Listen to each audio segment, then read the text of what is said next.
ناظرین، آج کا سوال یہ ہے کہ ہم بستری کرنے کا سب سے اچھا طریقہ کون سا ہے؟ تو چلتے ہیں جواب کی جانب۔ جماع کی بہترین حیت یہ ہے کہ مرد اوپر اور عورت نیچے ہو۔ قرآن نے جو مردوں کو عورتوں پر بالا ٹھہرایا ہے تو اس کا یہی تقاضا ہے، مرد عورتوں پر بالا ہیں۔ دوسرے موقع پر عورت اور مرد دونوں کو ایک دوسرے کے لیے لباس ٹھہرایا گیا ہے۔ تم ان کے لباس ہو اور وہ تمہارے لیے لباس ہیں۔ اس سے بھی جماع کی اس حیت کا اشارہ نکلتا ہے۔ مکمل اور بھرپور لباس کی یہی صورت ہوتی ہے، مرد کا بستر اس کے لیے لباس ہوتا ہے اور عورت کا لحاف اس کے لیے لباس ہوتا ہے۔ اسی نسبت سے شوہر اور بیوی کو ایک دوسرے کا لباس کہا گیا ہے۔ اس تعبیر کا ایک دوسرا پہلو بھی ہے۔ مباشرت کے وقت عورت بسا اوقات مرد سے لپٹ جاتی ہے اور اس طرح وہ دونوں ایک دوسرے کے لیے لباس کی صورت اختیار کر لیتے ہیں۔ اس کے علاوہ حدیث میں عورت کو صاف ستھرے بستر سے تعبیر کیا گیا ہے۔ شوہر اس کا ہوگا جو بستر کا مالک ہے۔ اس سے بھی یہی بات معلوم ہوتی ہے کہ جب عورت بستر ہے تو مباشرت کے وقت اسے مرد کے نیچے ہونا چاہیے۔ قرآن و حدیث کے دوسرے واضح اشارات بھی مباشرت کی اس حیت کے حق میں ہیں۔ سورہ الاعراف میں توحید کے اثبات اور شرک کی تردید کے ذیل میں ہے۔ اللہ ہی کی ذات ہے جس نے تم کو ایک ذات آدم سے پیدا کیا اور اس کی جینس سے اس کا جوڑا ٹھہرایا تاکہ اس سے اس کو سکون حاصل ہو۔ تو جب مرد عورت کے اوپر چھا جاتا ہے تو وہ ہلکے طور پر زیر بار ہوتی ہے، پھر ایک وقت تک وہ اس بوجھ کو لیے پھرتی ہے۔ اس آیت کریمہ سے دو باتیں معلوم ہوتی ہیں۔ اول یہ کہ مرد کو عورت سے جو ہمہ پہلو سکون حاصل ہوتا ہے اس میں جنسی راحت و سکون سب پر مقدم ہے۔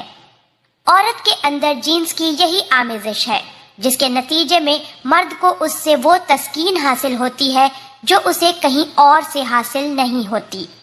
راحت و سکون کے ذکر کے فوراً بعد جنسی آسودگی کا تذکرہ ہے، ساتھ ہی اس سے مباشرت کی پسندیدہ حیت کا بھی بیان ہو جاتا ہے۔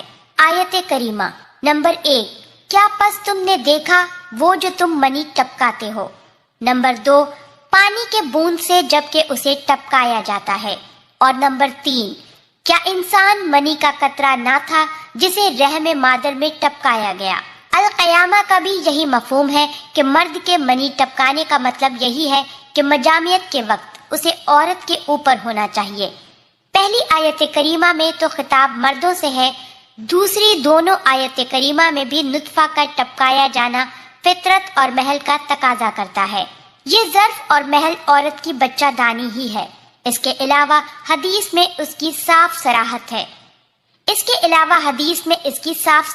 ہے۔ موجبات غسل کے بیان میں نبی صلی اللہ علیہ وآلہ وسلم کی مشہور حدیث ہے، جب مرد عورت کے چاروں کناروں پر بیٹھ جائے پھر اس کے ساتھ مل کر خوب تھک جائے تو غسل واجب ہو جاتا ہے۔ اس حدیث پاک میں غسل کے مسئلہ کے بیان کے ساتھ مباشرت کی مطلوبہ حیت کو مزید کھول دیا گیا ہے۔ مرد کو نہ صرف یہ کہ عورت کے اوپر ہونا چاہیے بلکہ اس کے اوپر اس طور پر ہونا چاہیے کہ وہ اس کے لیے پوری طرح بچ چکی ہو، یعنی عورت کے چاروں حصوں کے درمیان بیٹھنے کی یہی صورت ہو سکتی ہے۔ حضرت ابو ہریرہ کی دوسری روایت میں اس کو بالکل کھول دیا گیا، جب مرد اپنی عورت پر چھا جائے پھر اس کے چاروں کناروں کے بیچ بیٹھ جائے۔ شب شبہ کی جمع ہے جس کے معنی کنارے اور کسی چیز کے ٹکڑے کے ہیں۔ فتح الباری حدیث بالا میں عورت کے چاروں کناروں یا اس کے چاروں ٹکڑوں سے مراد عورت کے دونوں ہاتھوں اور دونوں پاؤں اور دونوں رانے یا پنڈلیاں اور دونوں رانے ہیں۔ ابن دقیق العید اس کی ترجیح کے قائل ہیں، اس سے مراد عورت کی شرمگاہ کے چاروں کنارے ہیں۔ قاضی غیاظ اس کو راجح قرار دیتے ہیں۔ ان میں سے جو بھی مراد لیا جائے، اتنی بات واضح ہے کہ مباشرت کے وقت نہ صرف یہ کہ مرد کے عورت کے اوپر بلکہ اسے اس کے اوپر پوری طرح چھایا ہونا چاہیے۔ قرآن کریم میں عورتوں کو مردوں کی کھیتی قرار دیا گیا ہے اور ان کو اجازت دی گئی ہے کہ وہ اپنی کھیتی میں جس طرح چاہیں آ سکتے ہیں۔ تمہاری عورتیں تمہاری کھیتی ہیں تو تم اپنی کھیتی میں جس طرح چاہو آؤ۔ اس کا تقاضا یہ ہے کہ مرد اپنی عورت کے ساتھ مباشرت کی جو من پسند صورت بھی چاہے اختیار کر سکتا ہے۔